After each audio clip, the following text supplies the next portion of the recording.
Yes. And it is displayed proudly. And most of my friends say, "Dude, you're 32 years old. Put it away." What say you?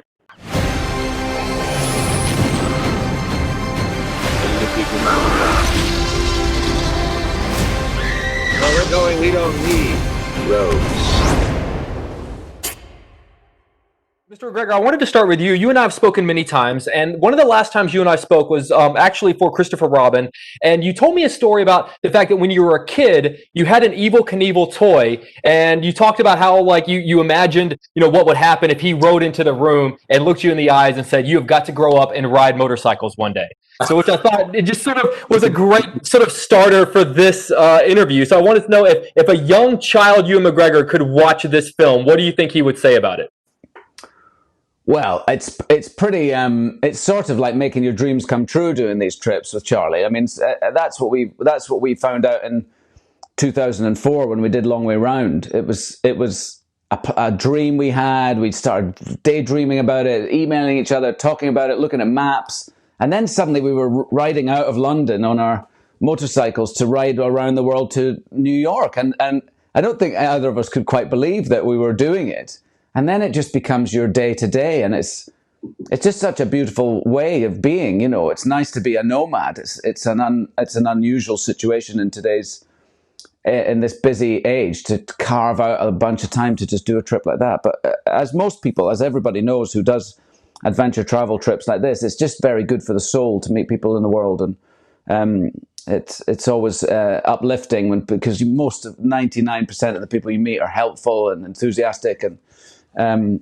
So I hope the younger me would look at it and go, "All right, if that's what you're going to do when you're older, let's go." I've got to say to both of you, as great as it is for the soul, I would imagine to do that, you guys also looked very cool. I know you did it for a much more important reason. That was mainly why we did it, to try and look.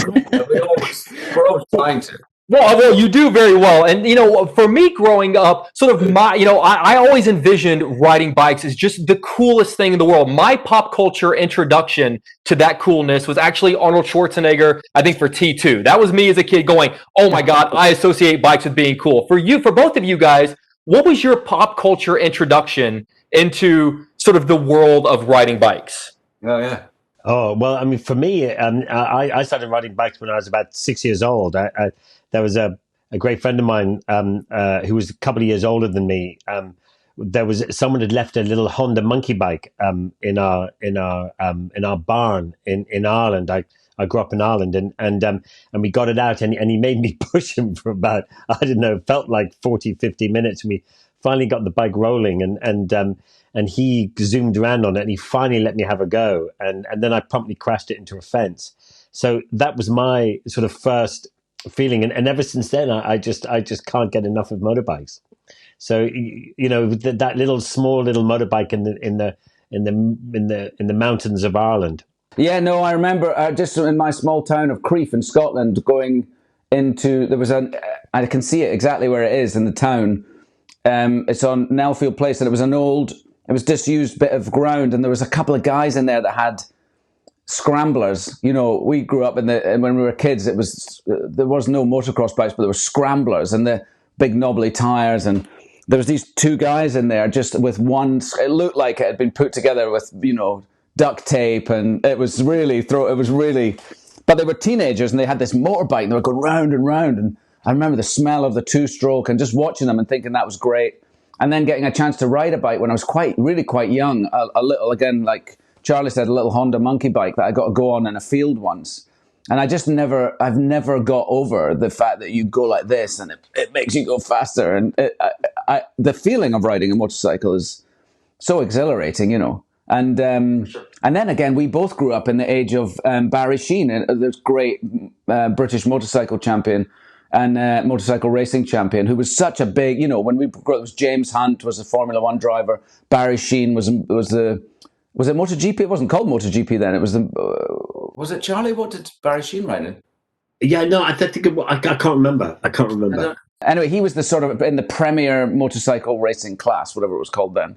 And so he was quite a big character in Britain. He was quite well, he was he was a face, and we all grew up with images of him and his leathers and his he was a dude, wasn't he? Unbelievable.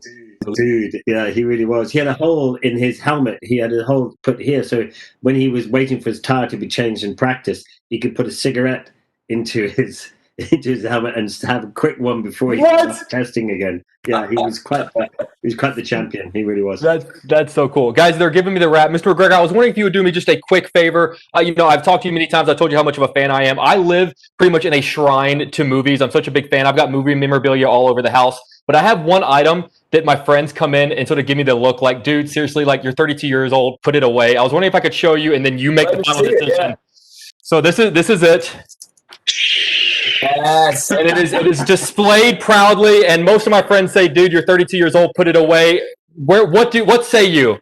Don't put it away. Get ready, because there's more coming. I'm about to wield one again. So yes! I'll join you, sir.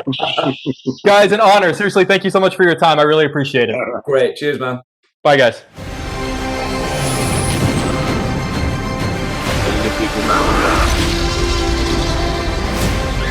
Where we're going, we don't need roads.